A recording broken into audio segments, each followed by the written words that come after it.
Justin Fields, Ohio State. Can't wait to watch what he does. Love the offense Dave puts for him. There's a reason he left Georgia. He's not a pocket passer. He's not a pocket progression reader. If Penn State can get him and get him running and get him thinking, they've got a great chance to neutralize him. First things first, let's talk about the first play of the game against Penn State in 2019.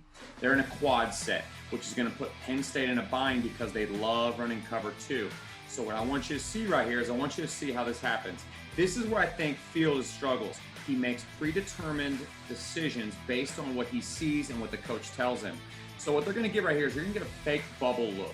And what you're going to get is you're going to get a seam by number 3, you're going to get a go by number 1, and you're going to get a fake out block by number 2 turned into a wheel route. And it's going to trail number 1. Now, basic decision right here is quarterback needs to read this properly.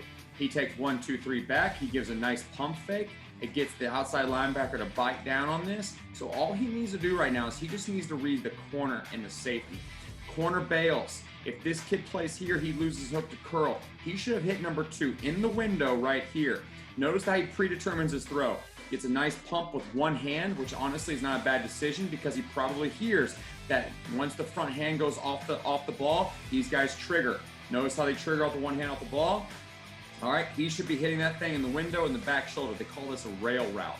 Now he throws the deep route. Deep route has no clue where the ball is coming. He knows he shouldn't get the ball, but he goes to try to make a play, and the decision was terrible. The throw was phenomenal, but again, this goes back to me proving that I understand this guy makes decisions pre-snap. Now that being said, he does some ridiculously phenomenal things. So they go under center. They don't do this a lot, but this is basically a tight end wing set with a single back look. And this is their normal zone run scheme set. And what they're going to do is they're going to run play action. It's an 8-man protection, and it's a 2-man route concept. 1 high, 2 high. If he sees 1 high pre-snap, 1 high pre-snap tells him that he's going to go ahead and he's going to have this out route right here, and that's what he notices. He predetermines this at the pre-snap because you can see right now what happens. He sees they're about to roll 1 high. This is an easy read for him. You know he's going to make this decision because he reverses out. So he knows he's going to throw this down here. He opens himself up, gets into a 7-step drop. Watch him put his back foot in the ground and watch him strike this comeback from the middle of the field, 24 yards. Guys, this is a straight running NFL throw.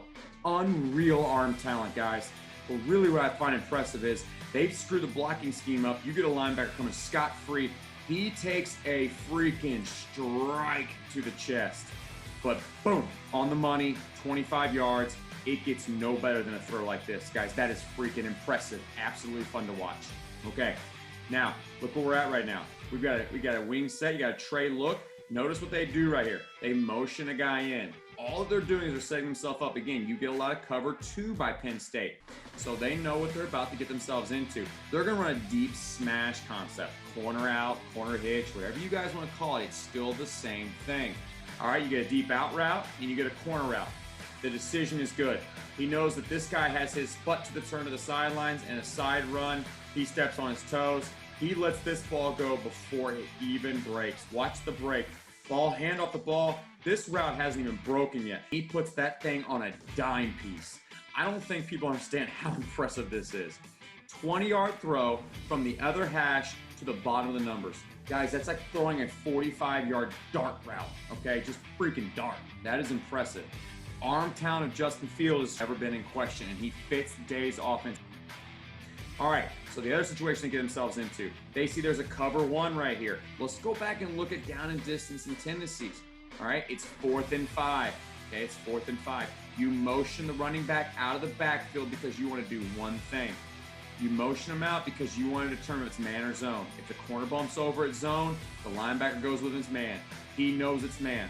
He calls quarterback draw. Day makes a great play call. He runs a screen. He runs the slot fade and the hitch, and they call quarterback draw. Watch this. Boom. 5 on 5. My 5 are better than yours. Got you in a deep cover 1. I got you all day. I'm a better athlete than all of you. Phenomenal play call, and this kid can run. All right, here we go. Now, again, you're getting a deep cover 1 look, except they're going to cheat to the field. What's impressive is he's got double slot phase right here, and he's going to take the route that he thinks is going to win. Watch this ball. He does a phenomenal job looking this thing off. Watch. He takes it, boom, looks it off. Safety moves over just enough, puts my eyes back over here. Look at the height on that ball. Look at the trajectory. Guys, that is an unreal throw. This kid has the most unbelievable arm when he wants it. Watch how he just lets this thing go. Notice that his hips, his weight goes over his hips. He transfers his weight. That ball is beautiful.